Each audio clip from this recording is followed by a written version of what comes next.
जी इस साल आपका जो है श्री राम सेतु सभा में कौन-सा साल है रावण के अभिनय का?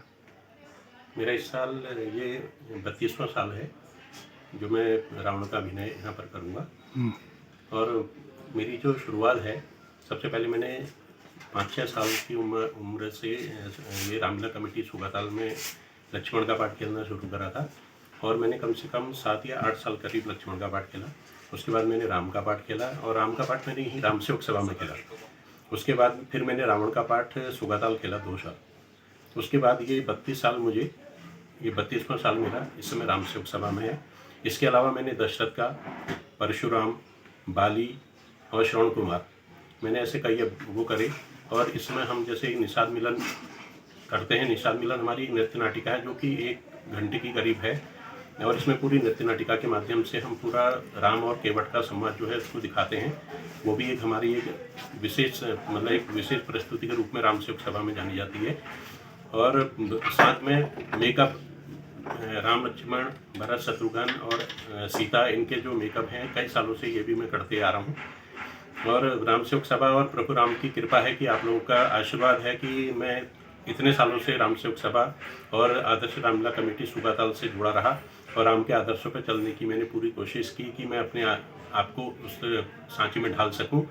और जहाँ तक मेरी आवाज़ पहुँच रही, जहाँ तक मैं कहूँगा कि जैसे धीरे धीरे रामलीला में लोगों का, ये बच्चों का आना थोड़ा कम हो रहा है, महिला पात्र ज़्यादा आ रही हैं, लेकिन लड़के जो हैं हमें मिलना बहुत मुश्किल हो रहा है। तो मैं हर किसी से कहूँगा कि आप एक अच्छी, ये एक हम इस परंपरा को जो है जो लुप्त ना होने दें, इसको आगे बढ़ाने का प्रयास करें। आप अपने बच्चों को प्रोत्साहित करें कि हम राम के आदर्शों पर चलने के लिए अपने बच्चों को कैसे प्रेरित कर सकते हैं। आप इन जगहों में भेजिए, आपको बहुत अच्छा वातावरण यहाँ पर को मिलेगा, बहुत अच्छा माहौल मिलेगा, जिससे कि आपके बच्चे सीख के आगे बहुत कुछ कर सकते हैं। रावण का पाठ ही क्यों? रावण इतने 32 साल से खेल लिए, क्या है आखिर रावण के पाठ में ऐसा देखिए, अभिनय में? लक्ष्मण राम का भी मैंने अभिनय करा। उसके बाद फिर क्या था कि अंदर से एक ललक थी कि रावण का पार्ट जो था, मुझे ये लगता था कि रावण भी अपने आप में, जैसे रावण को लोग बड़े नेगेटिव उसमें देखते थे कि रावण एक नेगेटिव कैरेक्टर है, राम जो है एक में। लेकिन मैं मानता हूँ कि मैंने जहाँ तक पढ़ा और मैंने जहाँ तक उसको समझने की कोशिश की,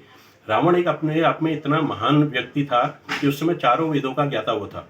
उसके बराबर महान पंडित, महान ज्ञाता कोई भी नहीं। जैसे मैं रामेश्वरम में, भगवान राम ने रामेश्वरम की स्थापना की, तो ये हुआ कि उस समय उसकी वहाँ पर कोई स्थापना के समय में कौन आएगा। तो हर किसी ने ये कहा कि रावण के अलावा उस जगह में कोई भी इस लिंग को वहाँ पर कोई स्थापित नहीं कर सकता है। और इसलिए रावण को वहाँ पर को एक विद्वान, एक पंडित के रूप में वहाँ पर को बुलाया गया और रावण उस जगह में आया भी।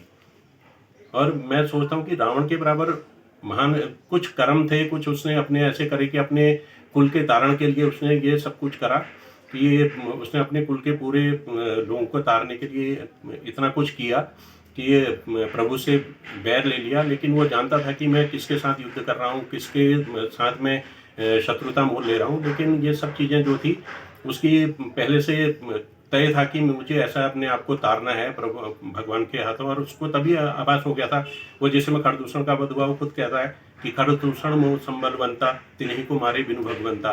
तो वो जानता था कि खरदूषण को मारने वाला बिना भगवान के अलावा कोई भी उनको नहीं मार सकता। तो उसको तभी पता चल गया था, वो उसी समय अपने हाथ पीछे खींच सकता था। लेकिन उसने अपने कुल के तारण के लिए सब कुछ किया।